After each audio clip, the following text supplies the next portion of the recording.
Yeah, the things about LS manufacturing, one of the main things is when they were messing around and they were trying to, like a lot of my stuff had gotten scrapped or been thrown away, even though they were supposed to keep like at least one vehicle of every type. But so many years had passed, like it's been like 1,000 or at least 300 or 400 years since I started manufacturing stuff. So a lot of my stuff was lost or forgotten about.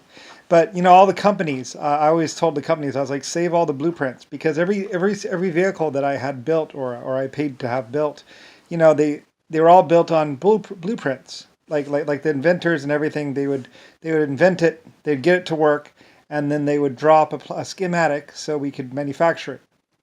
And actually, there are a lot of companies that had just the cast and dies. Well, I mean, at first, what we did is we just made it work. We just got it to work, and we just got them, and we just started building them. So we got the cast. It was a slow, hard way. But then along the way, when we were moving right along, I was like, okay, wait, draw everything down. I want schematics for everything, so we can build it sometime in the future. So because otherwise, all these projects we had done, we were doing all these projects and stuff, and we were building all these cars and all these steam tractors and everything else, and everything was going along fine. But I was like, okay, but if my engineers die or if something happens, or in the future, we're not going to be able to know what these things look like. So I told my people, I was like, draw everything down, write everything down, so we can make schematics and do this sometime in the future. Anyway, I hope that when I was talking to my people, I hope that my people got the message and everything else like that. I think so because they said that there were plans and everything else like that. So anyway, because like I was really worried about losing everything. So it's a lot of it was really cool. It's a lot of really awesome Steam stuff, and I spent a lot of money. Like I spent like thousands of dollars or thousands of gold pieces. Usually it's gold or silver. I mostly paid out in gold or silver. So when it came time to actually remember everything and do everything, um, I mean when once we got established and things were going well, then I said, okay, write everything down. I want a schematic for everything so we can save this for the future.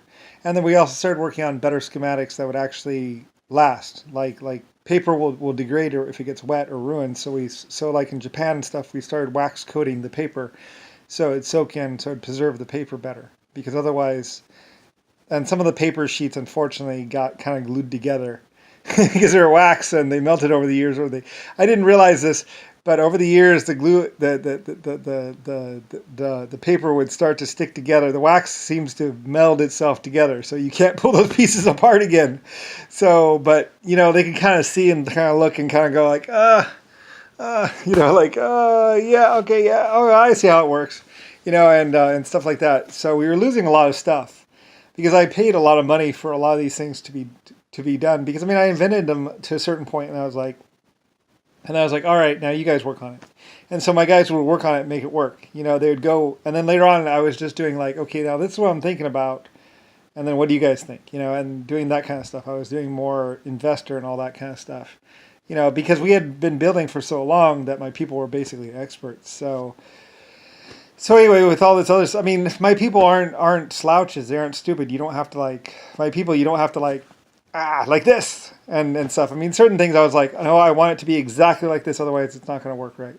Because I know exactly what I was talking about. I'd be like, I want it exactly like this. And I want it exactly like that, and so on. And the other things, I was just like, well, see what you guys can do.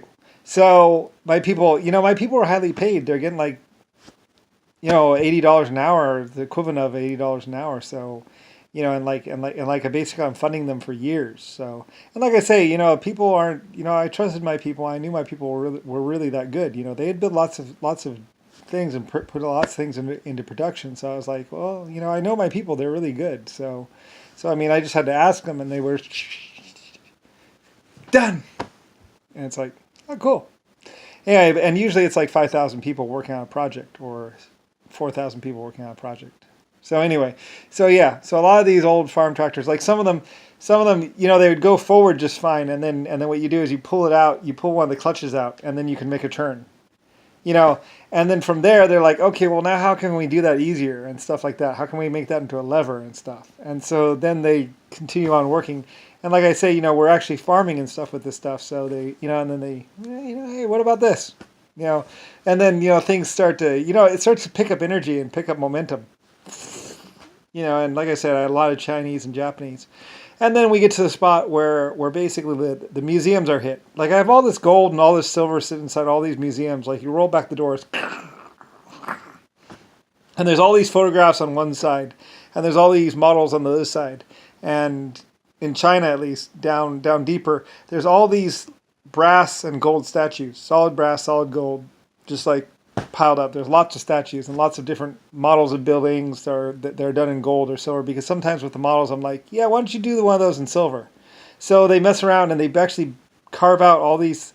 Yeah, it really sucks because there are these gorgeous buildings, and because people spent hours, perfecting these buildings, because I paid them a lot of money to, I basically paid them for a year to build these beautiful, like poured lead and poured gold and poured silver sculptures. So they would actually make the molds and do this whole building, this whole complicated building out of silver, and then they would pour it, and then so they did all those over the years, and so there's this huge line of silver and gold buildings and stuff, all intricate, all beautifully done in China.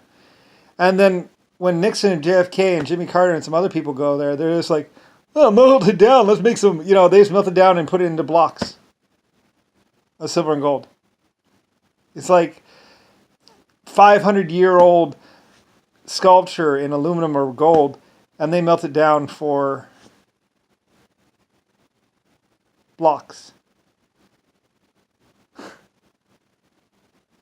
Like someone worked like some of them people had worked for over a year, and they were super intricate little lines. Like you could actually see, and they actually put people inside the buildings. If you looked in through the doors, and the doors actually even opened. There were some gold doors that they made it so the doors could open on either side. And there was like a little table all out of gold, and little figurines all out of gold inside this intricate 5-level building, where it was like this whole building all made out of gold, all made out of like yay thick gold, all intricate, all built, all perfect, with the little figurines and everything, and a little tea set, a little coffee set, and little figurines, all out of gold.